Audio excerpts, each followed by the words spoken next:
Et bonjour, bonsoir à toutes et à tous, ici du coup Monsieur Marié pour la suite de votre cours de physique-chimie, niveau première spécialité. Et du coup, on va finir le chapitre qu'on avait commencé, le chapitre numéro 3, mouvement d'un système. Donc du coup, c'est la suite de ce qu'on a vu la dernière fois. Si vous n'avez pas été voir, bien sûr, allez vite le regarder. Et nous, on avance pendant ce temps-là. Je vous rappelle que tout ce qui est vu maintenant ne sera pas rattrapé, hein.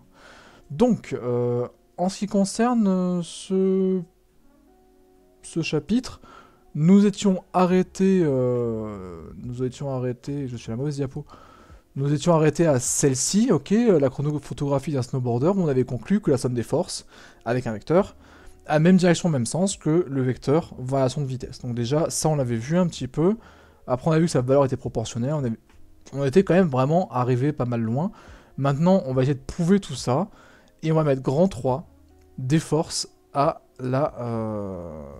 la variation de vitesse. On va partir des forces, on va construire vectoriellement, encore une fois. Là, on va vraiment voir dans le détail comment on construit. Il va y avoir un petit peu de redite, c'est normal. Après tout, on est sur un enseignement qui est spiralaire. Vous allez voir plusieurs fois les mêmes choses afin de mieux les appréhender, mieux les acquérir. Et du coup, mettez grand A à la suite, somme vectorielle des forces. On va vraiment s'attarder sur comment on ajoute ces forces, comment ça se passe vectoriellement, comment on le construit, etc. Déjà en préambule, on modélise une action mécanique par une force représentée par un vecteur. Donc ici, on va dire que le vecteur qu'on utilisera tout le temps, ce sera f de a sur b, où a, je vous l'ai mis dans un petit cadre en bas, hein, où a c'est le système extérieur, c'est ce qui est autour, ok, et b c'est le système que j'étudie. Donc par exemple, si je prends cette tasse par exemple, hein, oui, la mienne est restée au lycée, hein. Donc si je prends cette tasse par exemple, si c'est le système qui est étudié, bah moi je suis un système extérieur, je prends la tasse, je la soulève, je la baisse, j'applique une action extérieure à ce système, donc je suis le système extérieur. En gros, tout ce qui est en dehors du système étudié et qui exerce une force est considéré comme un système extérieur. Par exemple, la tasse a été aussi soumise à son propre poids, qui est du coup dirigé vers le centre de la Terre parce que c'est elle qui émet cette force. Bah du coup, la Terre, c'est un système extérieur à la tasse. Voilà. Donc du coup, f de a sur b, dont, premièrement, on a toujours 4 caractéristiques, hein. Donc premièrement, l'origine, qui est toujours le point qui représente le système. Je vous rappelle que du coup, sur un schéma, cette tasse est représentée par un point, notion du point matériel. Tous les points de cette tasse peuvent être approximés par les... Enfin, on peut dire que cette tasse, en gros, tous les points, vu qu'ils sont liés entre eux, vont subir le même déplacement, les mêmes forces. Et on va dire qu'on va prendre le centre de gravité de cette tasse pour l'appliquer ensuite, généralement, à tous les points du système. Je vous rappelle que la tasse a une infinité de points, vous, moi, tout ce qui est autour de vous a une infinité de points. Donc forcément, si on commence à s'attarder à chaque point, bah, on en est encore longtemps sur ce chapitre. Deuxième chose, deuxième caractéristique de ce vecteur, la direction, qui est celle de l'action mécanique. Ok, donc si on a f de a sur b, par exemple, on a le poids de la tasse, et ben c'est dirigé vers le centre de la Terre parce que c'est la direction de là où elle est attirée, quoi. Si je la lâche, elle tombe bien vers le bas, et bien du coup la direction c'est bien la verticale. Ok.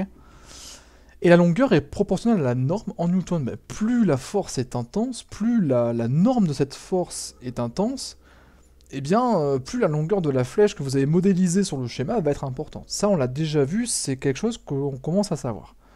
Plusieurs actions mécaniques peuvent agir sur un système, chacune pouvant se modéliser par une force qui est elle-même représentée par un vecteur. Ok.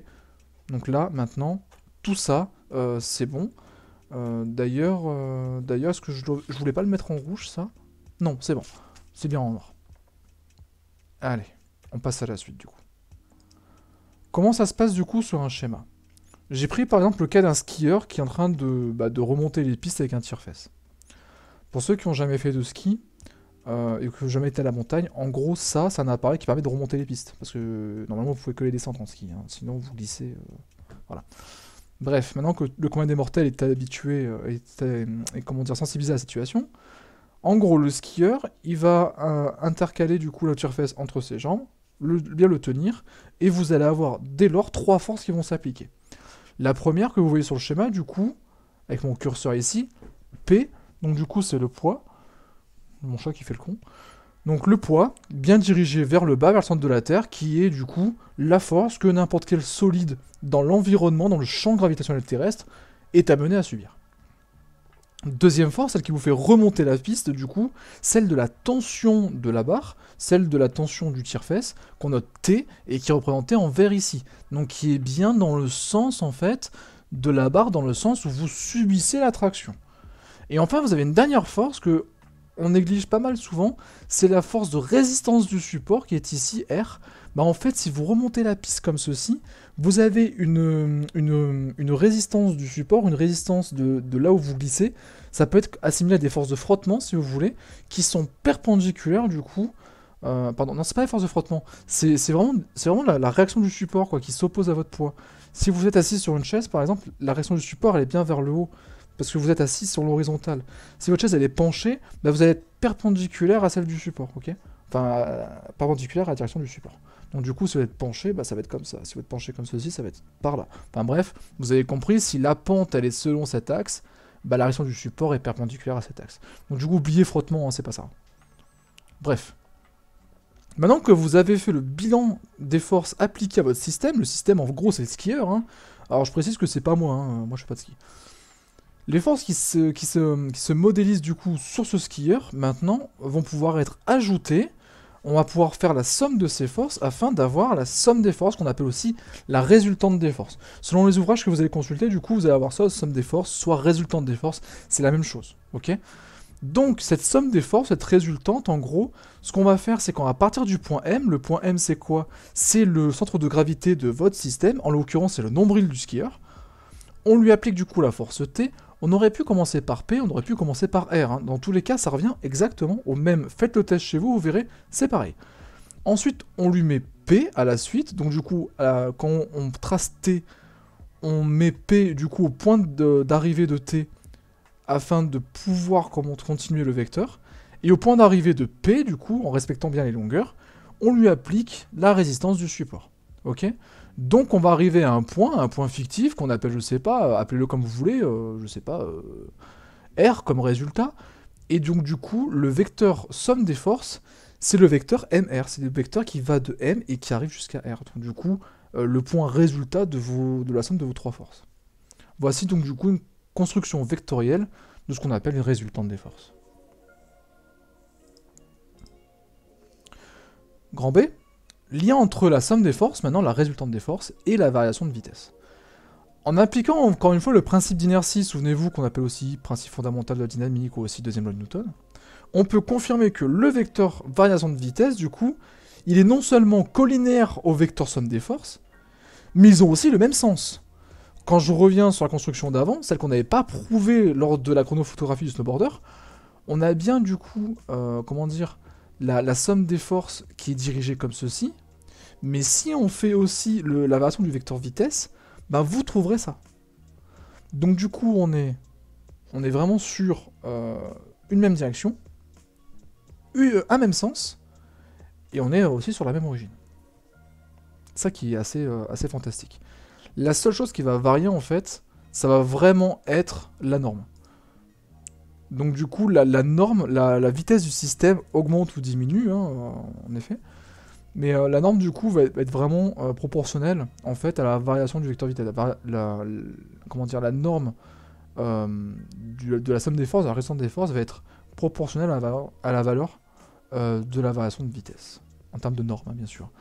Sinon, autre chose, c'est que la vitesse du système va augmenter ou diminuer selon si la somme des forces va dans le même sens ou dans le sens opposé au système. Par exemple, si je reprends ma tasse et que je la jette en l'air, ben la force que qui va s'appliquer une fois qu'elle aura décollé de ma main, ça va être que son propre poids. Dans le cadre d'une chute libre. Chute libre, en gros, c'est que quand un système n'est soumis qu'à son propre poids. Donc du coup, vu que je lui ai inculqué une force, vu qu'il y a une seule force qui est appliquée sur ce système, mais que je lui ai inculqué une vitesse initiale, bah en gros, la vitesse de ce système va être vers le haut, parce qu'il va monter, je lui ai donné une vitesse initiale. Mais vu que la somme des forces, la résultante des forces, bah, c'est que son poids, et qui est dirigé dans le sens inverse du déplacement, bah, mon objet, plus ça va venir, et plus il va ralentir. Donc du coup, ma vitesse de mon objet, qui va vers le haut, alors que la résultante des forces est vers le bas, va bien ralentir. La vitesse va bien diminuer. Par contre, si je prends ma tasse et je la laisse tomber, en fait, je communique aucune vitesse, Bah, vu que le déplacement va vers le bas et que la somme des forces est bien aussi vers le bas, bah la vitesse va aller en augmentant.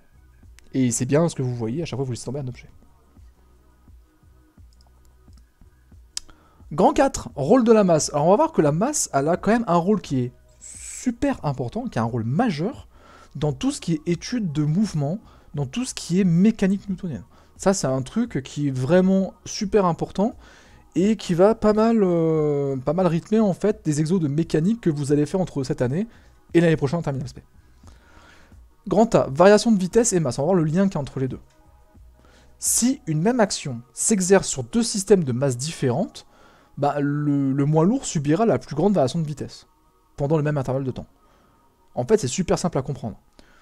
Mettez-vous en situation, vous prenez un gros camion qui est arrêté sur le bas-côté, hein, et vous prenez, je sais pas, par exemple, votre frangin, ou votre mère, ou n'importe qui. Ben, si vous exercez la même force de poussée sur votre maman, sur votre frangin, que sur le camion, on est bien d'accord que la variation de vitesse de l'objet que vous poussez, l'objet mécanique, hein, bien sûr, va pas être la même. En gros, si vous poussez votre maman avec une force déraisonnée, bah maman, déjà, sera pas contente, vous allez la pousser vachement loin, donc du coup, vous allez la mettre en mouvement, et plus vous poussez fort, plus ça va être rapide.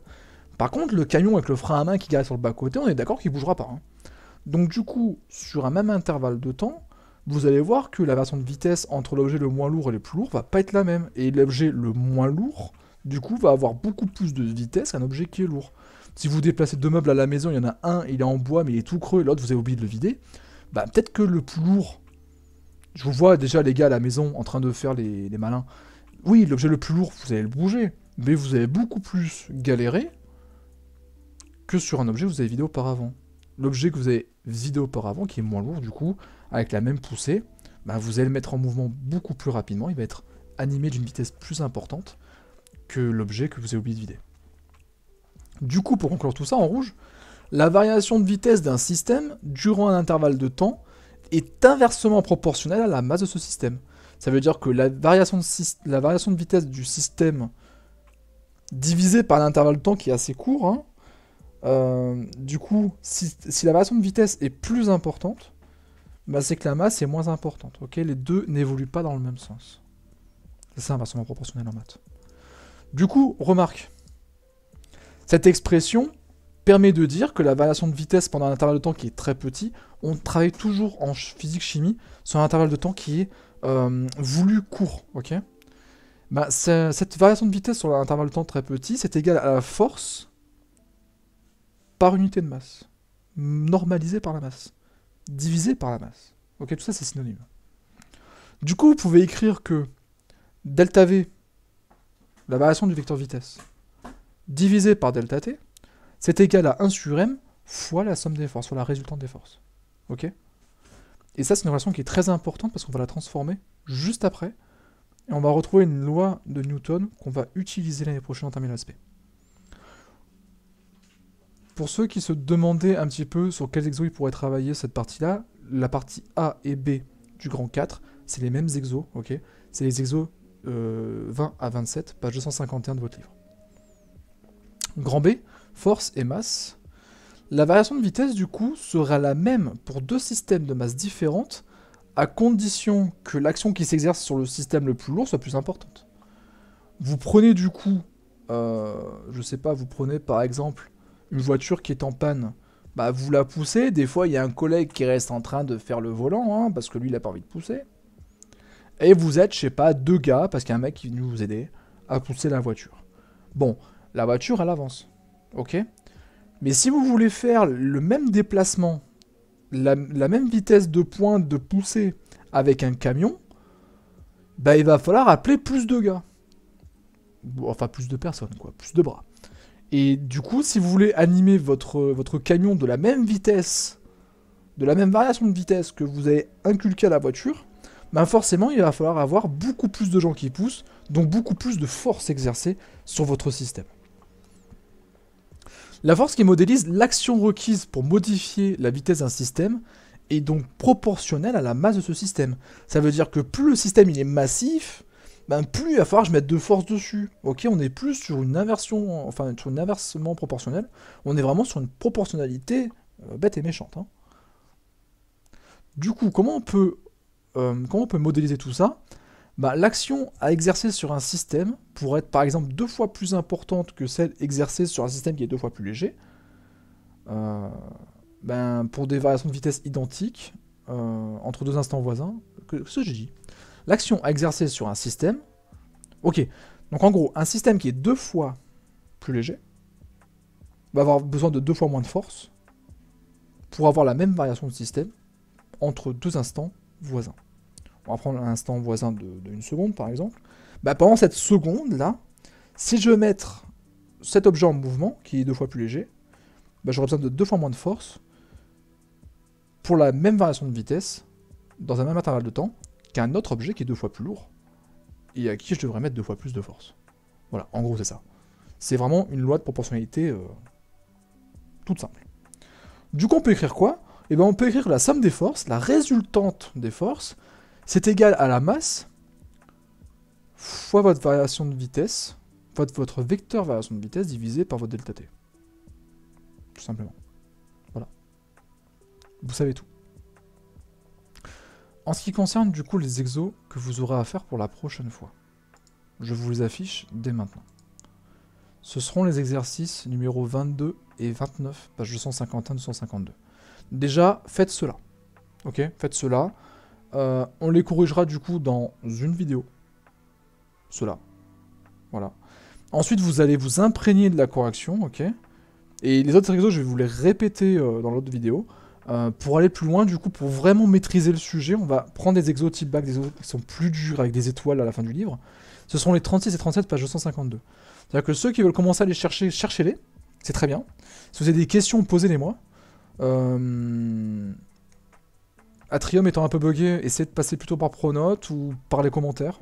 Ou comme vous voulez. Moi, j'arrive à l'ouvrir. Pour ceux qui ont du mal à ouvrir les bouquins maintenant, parce que je vois qu'il y en a qui ont du mal à ouvrir les bouquins.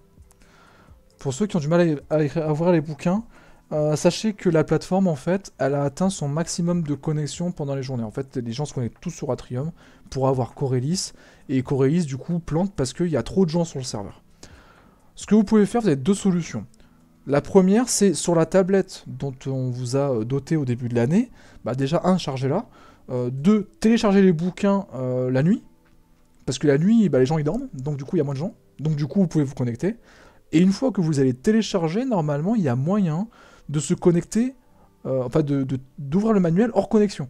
Donc du coup vous subissez plus en fait la surcharge des serveurs. Après pour ceux qui arrivent vraiment pas à ouvrir Corelis, bah, c'est sur l'ordinateur. Vous essayez de l'ouvrir tard le soir. Et le lendemain matin, du coup, bah, vous mettez à travailler dessus. Parce que le fichier est encore chargé. Après, vous mettez-le en veille, votre ordinateur, essayez de conserver l'énergie. Hein.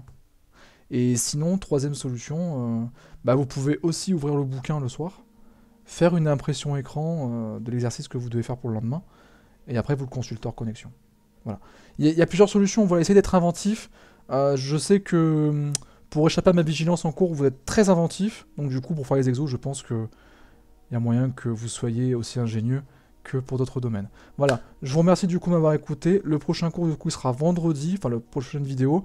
Et là, on s'intéressera vraiment à la correction des exercices qu'on avait à faire pour aujourd'hui et qu'on a à faire du coup pour vendredi. Essayez de travailler vraiment, vraiment de jouer le jeu au jour le jour et puis tout se passera bien si on est vraiment sur quelque chose qui est bien, comment dire, qui est bien régulier. Hein. Si vous faites ces 4 exos, enfin, les exos que je vous ai donnés là, plus les 2 là, pour vendredi, mais jeudi soir, ça va vous gaver et vous aurez la tête gros comme un ballon, ça sert à rien. Ok ? Merci à tous de m'avoir écouté et surtout, continuez à travailler et restez en sécurité chez vous. Au revoir.